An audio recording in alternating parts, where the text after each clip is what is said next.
ఈ వీడియోలో మనం ఫాస్ట్ బీ ఫామ్ వజ్ని V1 ప్లస్ ఇంగ్ ఫామ్తో కలిపి పాజిటివ్ సెంటెన్స్ ఎలా చెప్పాలనే దాని గురించి తెలుసుకుందాము.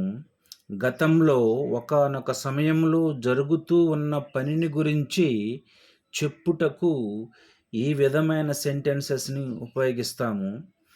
ఫార్ములా ఎలా ఉంటుందంటే subject plus past be form was plus verb 1 plus ing plus other word. Subjective ప్రొనౌన్స్గా I, he, she, it. He బదులుగా మగవారి పేరు ఏదైనా రాసుకోవచ్చు. షీ బదులుగా ఆడవారి పేరు ఏదైనా రాసుకోవచ్చు. Plus was. ఈ వజ్ని ఫాస్ట్ బీ ఫామ్ అంటాము, హెల్పింగ్ వెర్బ్ అని కూడా అంటాము, తెలుగులో సహాయక క్రియ. ప్లస్ వెర్బ్ 1 ప్లస్ ఇంగ్.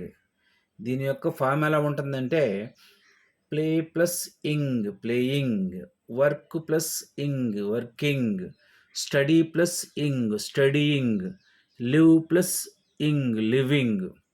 ప్లే, వర్క్, స్టడీ, లివ్ ఇవన్నీ కూడా వెర్బ్ 1 యొక్క ఫామ్స్ అన్నమాట. కొన్ని ఎగ్జాంపుల్స్ని చేద్దాము. I was studying 1 year ago. నేను 1 సంవత్సరం క్రితం చదువుతూ ఉన్నాను. She was singing a song yesterday.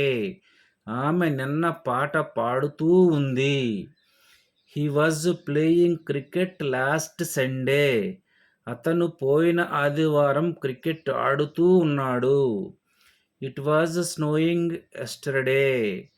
నిన్న మంచు పడుతూ ఉంది. ఇలాంటివి మరికొన్ని సెంటెన్సెస్ మీరు ప్రాక్టీస్ చేసినట్లయితే ఈ టైప్ ఆఫ్ సెంటెన్స్ గురించి పూర్తిగా తెలుసుకోగలుగుతారు. కీవర్డ్స్గా వేటిని ఉపయోగించాలంటే previously, yesterday, last week, last month, last year, 2 years ago, 3 years ago, 4 years ago మొదలైన కీవర్డ్స్ని ఈ విధమైన సెంటెన్సెస్ చెప్పేటప్పుడు ఉపయోగించాల్సి ఉంటుంది. Thank you for watching this video.